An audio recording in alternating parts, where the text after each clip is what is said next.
For the very first time, I decided to make my abacha this style. This is Udi style. Yes, just chill down, relax and watch. So I'm from Anambra State and we don't make our abacha this way. While making our abacha, mostly we must make ngo. So, but this particular one is Udi style.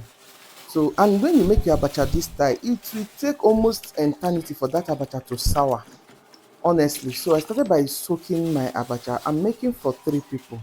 So I started by soaking the abacha. When I soaked it in cold water, I rinsed it thoroughly.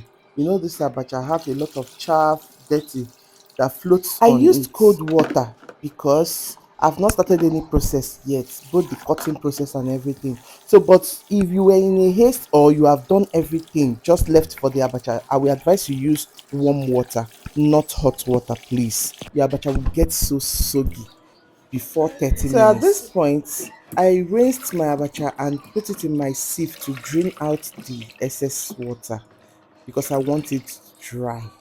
I want it soft, but I don't want water. I don't want moisture in it at all. So that will save your abacha to stay longer. Mind you, I started by toasting dry pepper. You can see I toasted dry pepper with ehuru. I toasted it on fire. Make sure you toast it. It looks as if it's burnt. So I don't have crayfish. What I have is crayfish, blended crayfish. So I added it because you need to ignite that aroma. The flavor of fried crayfish, it takes it to another level. You can see I toasted it for quite a while. You can see my pepper looking burnt already, but not totally burnt. So I transferred everything. You can use blender at this point, but because I wanted the pepper flakes, so I used my this is mortar. Ogiri. If you don't like ogiri, I don't think you should like abacha. Seriously, this ogiri always take it from 0 to 9. It always lifts the ball game. Seriously, and I added a little seasoning and a little salt. I don't know where the clip is. I added a little salt as well. So I mixed everything thoroughly so they could understand each other. I added my palm oil. Good palm oil is another quality of good abacha, having a good palm oil. So this is me stirring everything together. I stirred everything together, and at this point I tasted for seasoning adjustments, but everything was just perfect to me. So most times is when you add the abacha and stir together that you will find out if you needed more or more seasoning, that's more salt or not. So I stirred everything together and I added my drained abacha. You can use your hand when you're making large quantities, seriously. So I keep saying, I keep wondering when there was a video I saw on the internet, someone was mixing abacha with hand, people were shouting.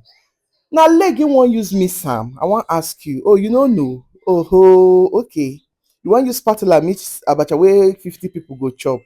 Okay now, some people go chop salt, some people go chop oil. So at this point, I stirred and stirred, but this my abacha wasn't looking as if it will even be enough for one person. Talk more of 3 people, but with faith. I continued, and my abacha was ready. Mind you, we are making abacha udi. So that is exactly how abacha udi is made. They don't add obaka, they don't add any other thing to that abacha. It's always plain like that. So if you want to add obaka, garden egg, everything, it is left for you. So, but I added off camera because I was making abacha udi for the purpose of this video. So I added little obaka directly to my abacha. I added the little garden egg and stirred everything together.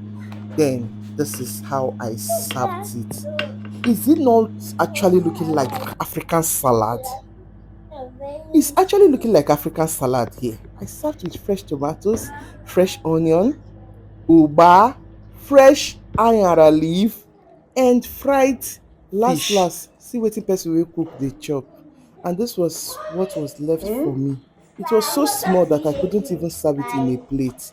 And the beauty and sweetness of eating abacha, nne, use your hand. Wash those hands and use it as long as you are in your house. And when you dey outside, you fit dey maintain steeze and composure. So, and I wonder those that always heat up abacha. Do you need to heat up abacha?